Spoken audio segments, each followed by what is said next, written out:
Hello बच्चों, मैं Ranjit Kumar math class में आपका स्वागत करता हूं। बच्चों, आज हम लोग क्लास 10 के एक्सरसाइज 7 निर्देशांक ज्यामिति अर्थात कोऑर्डिनेट ज्योमेट्री का अध्ययन करेंगे।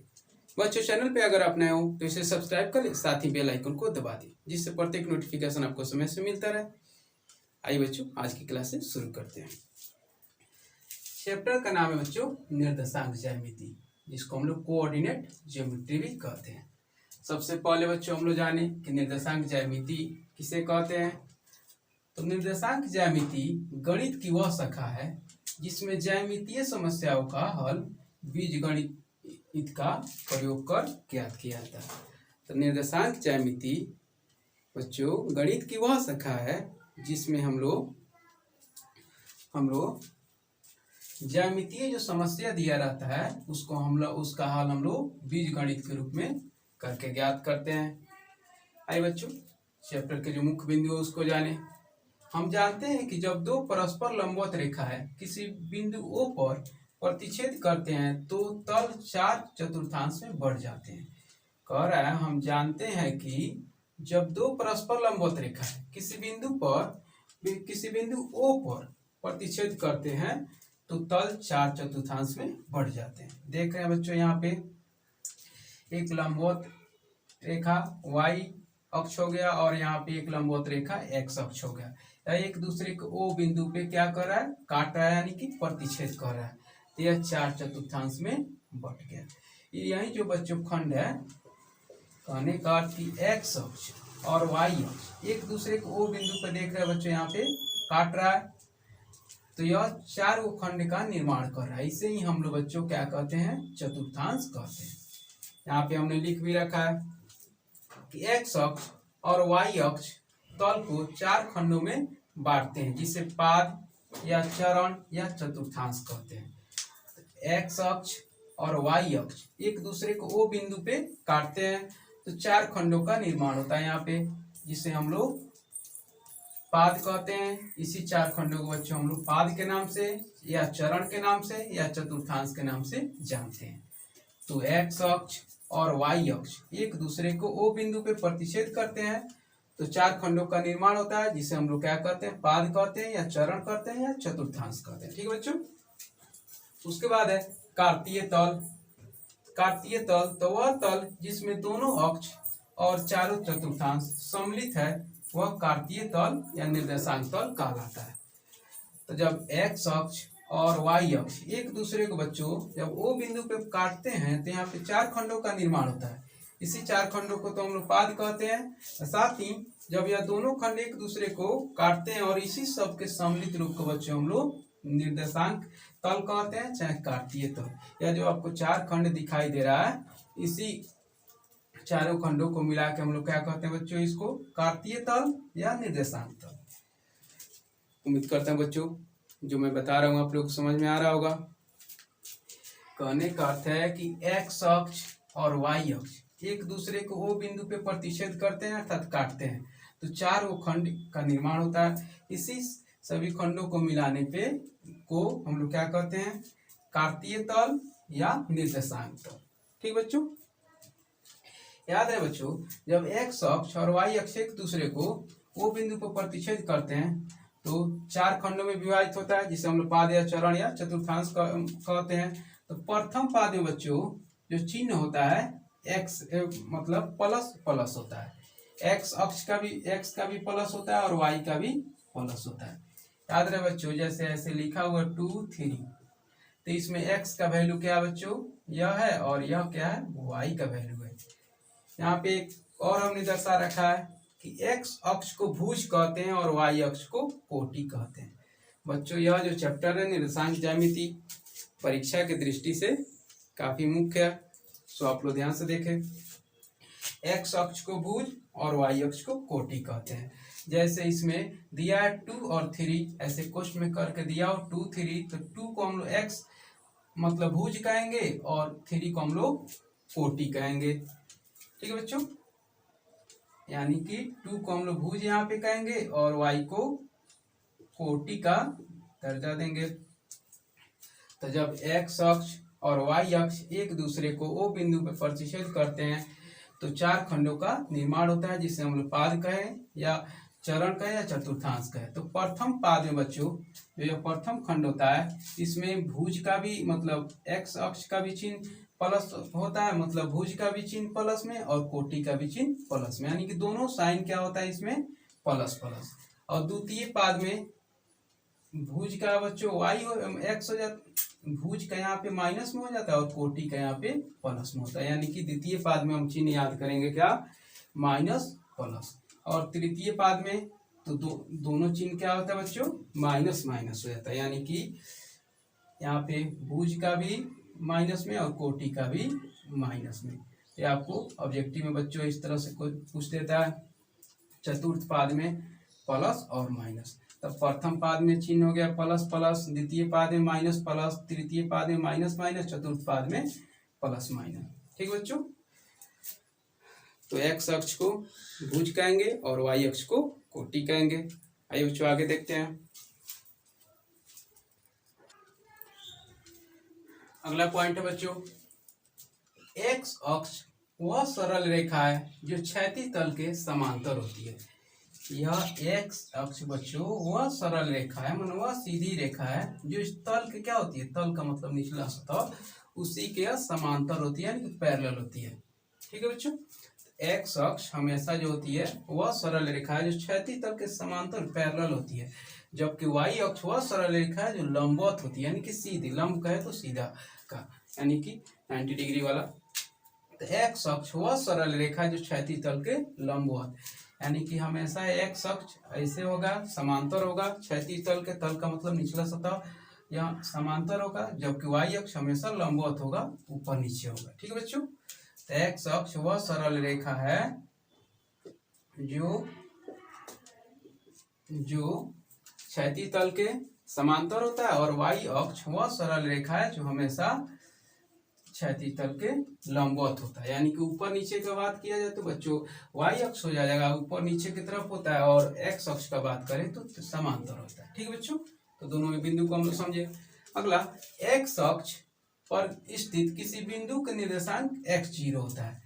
एक्स अक्ष पे बात किया जाए बच्चों, इस पे यहाँ पे तो y 0 हो जाएगा, एक्स अक्ष पे y का निर्देशांक 0 हो जाता है, तो एक्स अक्ष पे निर्देशांक x0, यानी कि भुज का भुज वहीं रहेगा और कोटि का मान क्या हो जाएगा बच्चों, 0 हो जाएगा। ठीक है बच्चों, तो एक्स अक्ष पर किसी बिंदु का निर्देशांक x अक्ष और y अक्ष पे किसी बिंदु का निर्देशांक 0 है। वाई अक्ष पे बात किया जाए, यह बच्चों मूल बिंदु है, तो वाई अक्ष पे कहा जाए ना, तो वाई अक्ष पे आपको x0 हो जाता है। देख रहे हैं यहाँ पे भुज यानी कि एक्स अक्ष, तो भुज का वैल्यू यहाँ पे 0 और वाई जो कहते हुए, तो एक्स अक्ष पे y0 और वाई अक्ष पे x0 हो जाता है। मूल बिंदु का निर्देशांक पूछे तो बच्चों 0 0, मूल बिंदु यहाँ पे, या मूल बिंदु जहाँ पे एक्स अक्ष और वाई अक्ष एक दूसरे को काट रहे हैं, उसी को हम लोग क्या कहते हैं बच्चों, मूल बिंदु। वहीं तो मूल बिंदु पे एक्स का भी 0 होता है और एक्स अक्ष का भी 0 और वाई अक्ष का भी 0, यानी कि भुज भी वहाँ पे 0 होगा और कोटि भी वहाँ पे 0 होगा। देख रहे हैं यहाँ पे, तो मूल बिंदु का निर्देशांक 0 0 होता है। ठीक बच्चों, याद रहे बच्चों, 0 से यानी कि मूल बिंदु का बात किया जाए, यहाँ पे जो यहाँ पे दोनों एक दूसरे को काट रहे हैं, दाएं पढ़ने पे हम लोग डिजिट को प्लस में और ऊपर भी प्लस में, साथ ही बाएं माइनस में और नीचे भी माइनस में दर्शाते हैं। तो मूल बिंदु का निर्देशांक 0 0 होता है, वाई अक्ष पे बिंदु का निर्देशांक 0y और एक्स अक्ष पे x0। बच्चों यह ऑब्जेक्टिव की दृष्टि से यह बिंदु काफी महत्वपूर्ण है। याद रहे बच्चों, जो इस चैप्टर में हम लोग को मेन सूत्र का इस्तेमाल करेंगे जो फार्मूला का, उसके बारे में आप जानिए। दो बिंदुएं P और P जिसका निर्देशांक x1 और y1, साथ ही Q जिसका निर्देशांक x2 y2 दिया है, तो दोनों बिंदुओं के बीच की दूरी PQ बराबर √x2 - x1 का whole square plus y2 - y1 का होल स्क्वायर। मान लीजिए बच्चों यहाँ पे दो बिंदु दिया है, एक बिंदु P और एक बिंदु Q। P का निर्देशांक दिया है x1 y1 और Q का निर्देशांक दिया है x2 y2।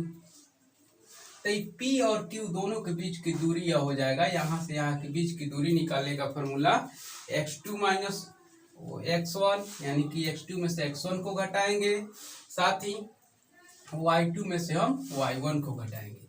या आपको यहाँ पे हम लिखे नोट में दो बिंदुओं P और Q की दूरी को हम PQ बराबर root under x1 minus x2 का whole square plus y1 minus y2 का होल स्क्वायर, इसको बच्चों हम ऐसे भी लिख सकते हैं, या ये x1 हो गया तो x1 में से x2 को घटा देंगे, साथ ही इस y1 में से y2 को घटा देंगे। क्यों? क्योंकि यहाँ पे हम लिख सकते हैं क्योंकि x1 माइनस x2 तथा y1 माइनस y2 के ऋणात्मक मान का वर्ग धनात्मक होता है। यानी कि दो बिंदुओं के बीच की दूरी निकालने का सूत्र बच्चों क्या होता है, x2 minus root under x2 minus x1 का whole square plus y2 minus y1 का होल स्क्वायर, या उसको हम ऐसे भी लिख सकते हैं x1 minus x2 root under x1 minus x2 plus y1 minus y2, क्योंकि बच्चों ऋणात्मक संख्याओं को जब आप वर्ग कीजिएगा तो वह धनात्मक आता है। इसी तरह लिए हम इस फार्मूले को दो तरह से लिख सकते हैं, x2 माइनस x1 का whole square plus y2 minus y1 का होल स्क्वायर रूट के अंदर, या इसी को हम x1 माइनस x2 का whole square plus y1 minus y2 का होल स्क्वायर। तो दूरी सूत्र बच्चों इसी फार्मूले को हम लोग दूरी सूत्र भी कहते हैं। तो इसी दूरी को ज्ञात करने के लिए हम इसमें से किसी फार्मूले का बच्चों हम लोग उपयोग कर सकते हैं। तो याद रहे दो बिंदुओं के बीच की दूरी निकालने का फार्मूला क्या होता है बच्चों, x1 माइनस x2 का whole square plus y1 minus y2 का होल स्क्वायर रूट के अंदर। ठीक है बच्चों, तो उम्मीद करता हूँ बच्चों या जितना भी हमने मुख्य बिंदु लिख रखा है सबको आप समझ चुके।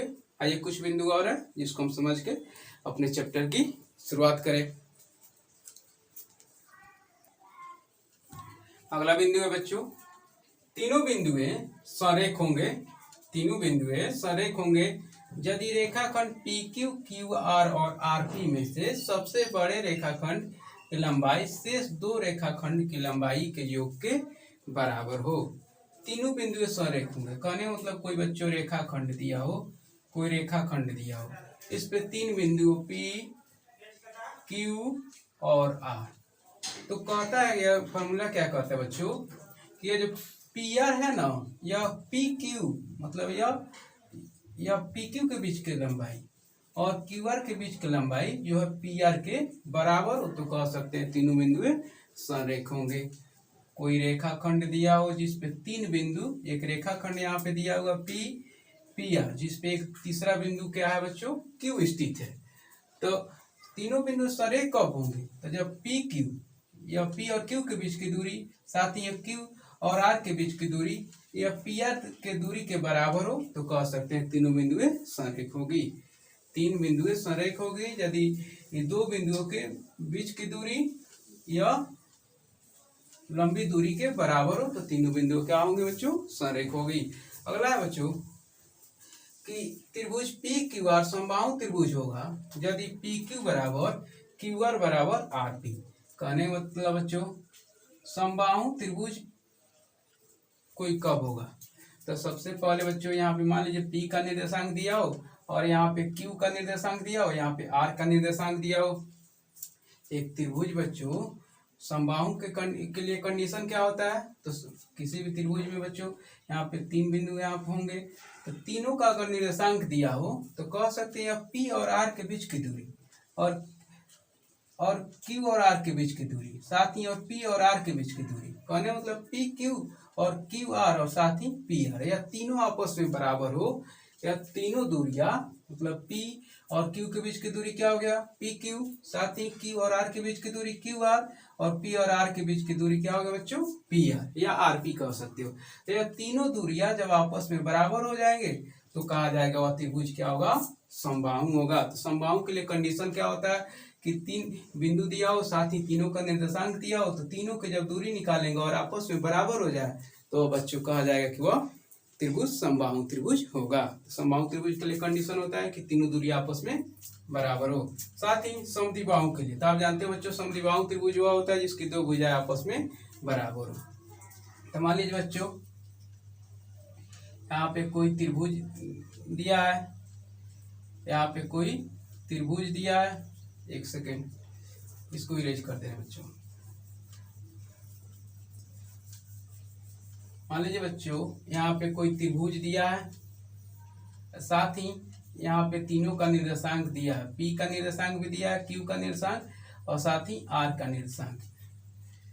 तो यह त्रिभुज समद्विबाहु कब होगा, यानी तो सबसे पहले यह P और Q के बीच की दूरी हम निकालेंगे, ठीक है, और Q और R के बीच की दूरी निकालेंगे। अगर P और Q के बीच की दूरी और Q और R के बीच की दूरी, यह दोनों दूरी आपस में बराबर हो गया तो कह सकते हैं कि समद्विबाहु होगा। अथवा P और Q के बीच की दूरी निकालेंगे, P और R के बीच की दूरी निकालेंगे और यह दोनों दूरी आपस में बराबर हो गया तो भी कहा जाएगा कि समद्विबाहु होगा। अथवा यह दूरी और QR दूरी, मतलब PR और QR भी आपस में बराबर हो जाए तो भी, कहने मतलब त्रिभुज के किसी भी, मतलब इसमें जो तीन दूरियां निकालेंगे बच्चों, तो तीन दूरियों में कोई भी दो दूरी अगर आपस में बराबर हो जाए तो वह समद्विबाहु त्रिभुज कहा जाएगा, वह समद्विबाहु त्रिभुज है। तो समद्विबाहु त्रिभुज के लिए कंडीशन होता है बच्चों कि त्रिभुज PQR समद्विबाहु त्रिभुज होगा यदि केवल दो भुजाओं की लंबाई बराबर हो। जैसे यहाँ पे लिख रखा है बच्चों हमने PQ बराबर QR या PQ बराबर PR या PR बराबर PQ। ठीक बच्चों, अगला ये बच्चों यह मुख्य सूत्र है, या इसको विभाजन फॉर्मूला भी बच्चों कहा जाता है। आइए इसको ध्यान से समझिए। दो बिंदु A x1 y1, मान लीजिए बच्चों एक बिंदु दिया है A जिसका निर्देशांक यहाँ पे क्या है x1 y1, और दूसरा बिंदु B दिया है जिसका निर्देशांक दिया है x2 y2, को जोड़ने वाले रेखाखंड AB को m1 अनुपात m2 के अनुपात में विभाजित करता है। तो यानी कि यहाँ पे निर्देशांक P का क्या हो जाएगा बच्चों, m1 x2 plus m2 x1 plus m1 x2 plus m2 x1 बट्टे में m1 प्लस m2, या दूसरा y का निर्देशांक m1 x2 plus m2 x1 बट्टे में m1 प्लस m2 है। बच्चों इसको समझे हम।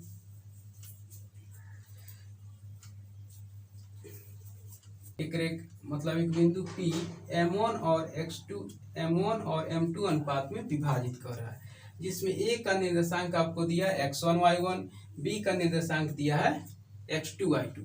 तो इस बताना है बच्चों कि इस P का निर्देशांक क्या होगा, यानी कि तो सबसे पहले हम क्या करते हैं, देखिए बच्चों इसको रटने का प्रयास, हम सबसे पहले इसको समझने का प्रयास करेंगे। तो m1 में हम गुना करते हैं बच्चों, सबसे पहले हम इसमें इससे गुना करते हैं तो हमारा पहला बन जाएगा m1 x2 प्लस, उसके बाद हम m2 में गुना करते हैं इसके m1 से, यानी कि m2 x1 और बट्टे में बच्चों m1 प्लस m2। यह तो हमारा x का निर्देशांक निकल गया। फिर वैसा ही हम m1 में गुना करेंगे बच्चों, इसके बाद हम यह इससे y2 से, तो m1 y2, फिर हम m2 के जो इसमें गुना किए थे इसमें करेंगे तो क्या हो जाएगा हमारा m2 y1 बट्टे में फिर m1 प्लस m2।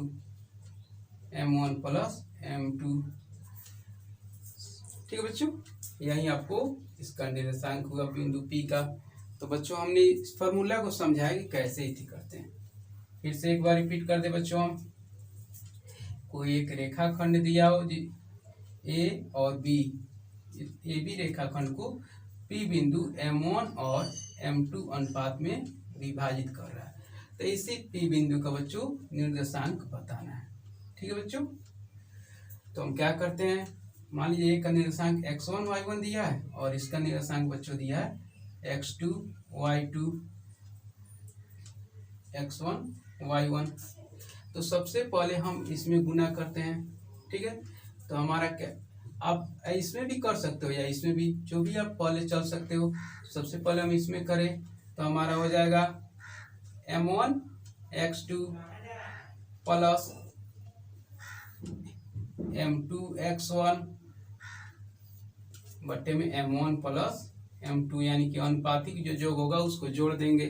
साथ ही अब फिर क्या वही चीज हुआ, तो आपको m1 में हम गुना करेंगे y2 से, तो m1 y2 plus m2 y1 बट्टे में m1 प्लस m2। यही बच्चों P का निर्देशांक इसी फॉर्मूले से हम निकालेंगे। तो इसी फॉर्मूले को बच्चों हम लोग विभाजन सूत्र कहते हैं। तो अनुपातिक योग ज्ञात करने के लिए बच्चों इसका उपयोग करते हैं। अगला है बच्चों, यदि a x1y1 तथा b x2y2, यानी कि a का निर्देशांक दिया बच्चों x1y1 तथा b का निर्देशांक दिया x2y2 के मध्य बिंदु का निर्देशांक, तो क्या होगा, तो मध्य बिंदु का निर्देशांक ज्ञात करने का फॉर्मूला क्या होता है बच्चों, x1 plus x2y2, y1 plus y2y2। मान लीजिए बच्चों यहाँ पे एक रेखाखंड दिया है a और b, ठीक है। a का निर्देशांक दिया हुआ है x1y1 और b का निर्देशांक दिया है x2y2। तो इसका मध्य बिंदु एकदम बीचों बीच मान लीजिए बच्चों यहाँ p है, तो इसका निर्देशांक ज्ञात करना था आपको। फॉर्मूला क्या हो जाएगा, p xy। तो हम इस x1 को इसमें हम लोग जोड़ देते हैं, तो क्या होता है बच्चों x1 प्लस x2 और बट्टे में 1:1, हाफ हाफ मैंने काट रहा है तो 1:1 में, यानी कि इसको बच्चों जोड़ देते हैं, वही बनता है हमको 1 + 1 2, ठीक है। और साथ ही y का तो y1 प्लस y2/2, तो यह 1:1 यहाँ पे 1:1 यहाँ पे, तो इसको जोड़ेंगे 2 हो जाएगा, यानी कि y1 प्लस y2। तो इस तरह से हम लोग बच्चों मध्य बिंदु का निर्देशांक ज्ञात करेंगे। बच्चों हम लोग जब इसका इस्तेमाल हम लोग चैप्टर में करेंगे ना, तो आप अच्छे से इसको समझ पाएंगे, ठीक बच्चों। बच्चों वीडियो अच्छा लगे तो इसे लाइक और शेयर करना ना भूलें, साथ ही चैनल पे अगर नए हो तो इसे सब्सक्राइब कर लें, ठीक बच्चों, धन्यवाद।